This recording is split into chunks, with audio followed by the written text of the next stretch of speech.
Assalamualaikum warahmatullahi wabarakatuh. Bertemu lagi bareng Bu Guru. Hari ini kita akan membahas tentang sejarah kebudayaan Islam, tentang masa kanak-kanak Rasulullah Shallallahu Alaihi Wasallam, Nabi Muhammad Shallallahu Alaihi Wasallam.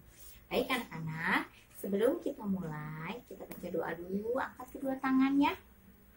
Yo, Bismillahirrahmanirrahim. Rabbi zidni ilman warzuqni fahman.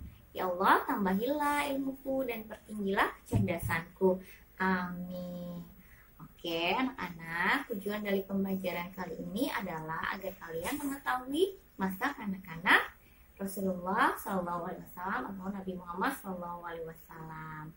Baik, selanjutnya apa kabar anak-anak? Alhamdulillah, siap belajar. Allahu Akbar. Yuk kita lihat pembahasannya. Assalamualaikum anak-anak hebat. Kita masuk ke sejarah kebudayaan Islam bab 4. Sudah siap ya? Oke. Kita akan belajar tentang masa kanak-kanak Nabi Muhammad SAW. Apa saja yang akan kita pelajari? Yang pertama adalah keadaan penduduk Mekah menjelang kelahiran Nabi Muhammad SAW. Yang kedua adalah peristiwa-peristiwa menjelang kelahiran Nabi Muhammad SAW. Kemudian Nabi Muhammad SAW lahir, silsilah keturunan Nabi Muhammad SAW, masa kanak-kanak Nabi Muhammad SAW. Yang pertama, keadaan penduduk Mekah menjelang kelahiran Nabi Muhammad SAW. Dalam golongan masyarakat Arab, terdapat beberapa golongan. Golongan bangsawan yaitu golongan dari keturunan terhormat. Golongan budak adalah golongan yang dipekerjakan para bangsawan. Mereka adalah orang-orang miskin. Budak tersebut dapat diperjualbelikan seperti barang. Yang kedua, peristiwa-peristiwa menjelang kelahiran Nabi Muhammad. Yang pertama adalah kemuliaan ayahanda Nabi Muhammad SAW. Kakek dari ayahanda Nabi Muhammad SAW adalah orang yang berpengaruh di Mekah. Beliau adalah Abdul Muthalib. Beliau adalah orang yang dipercaya memelihara serta menjaga Ka'bah dan sumur Zam-Zam. Kemudian hancurnya pasukan bergajah. Tahun kelahiran Nabi Muhammad SAW disebut tahun gajah karena tahun itu datang pasukan tentara gajah. Pasukan itu dipimpin oleh seorang raja dari negeri Yaman bernama Abraha.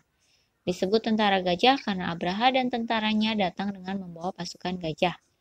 Abraha bermaksud menghancurkan Ka'bah agar bangsa Arab tidak lagi datang ke Mekah untuk berziarah, melainkan berziarah ke sebuah bangunan megah yang telah dibangunnya di Yaman.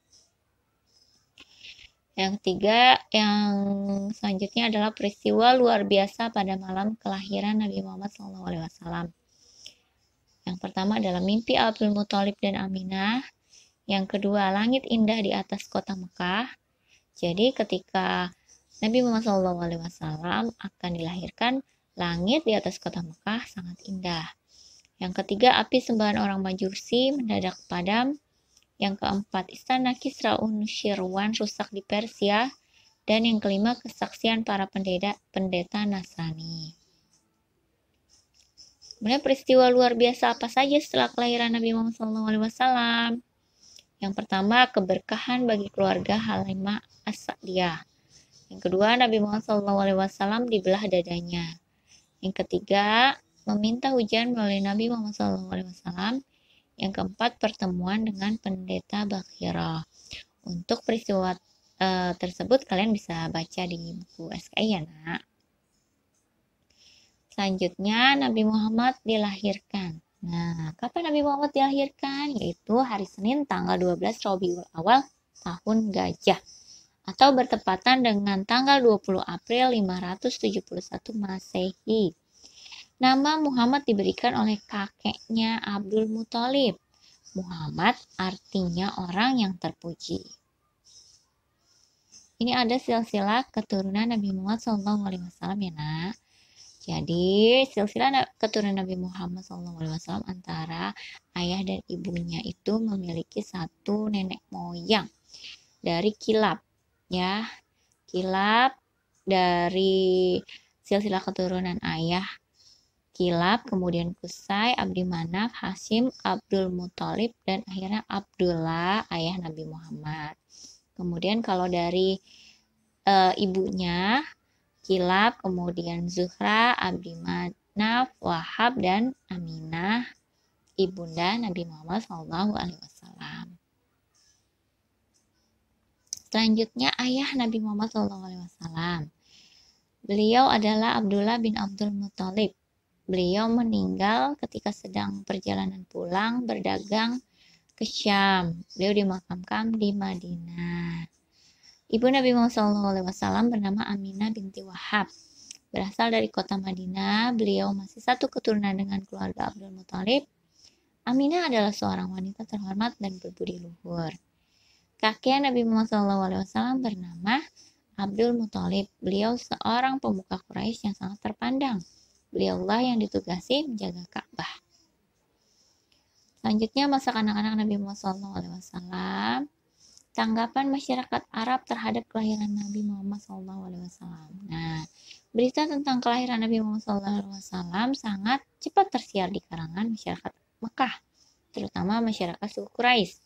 Mereka sangat gembira karena Abdul Muthalib yang mereka segani itu mendapatkan cucu laki-laki. Demikian pula para ahli kitab, yaitu golongan Yahudi dan Nasrani. Mereka memberitakan kepada pengikutnya tentang seorang nabi akhir zaman. Ketika Nabi Muhammad SAW berusia seminggu, Abdul Muthalib menamakan Muhammad yang artinya orang yang terpuji.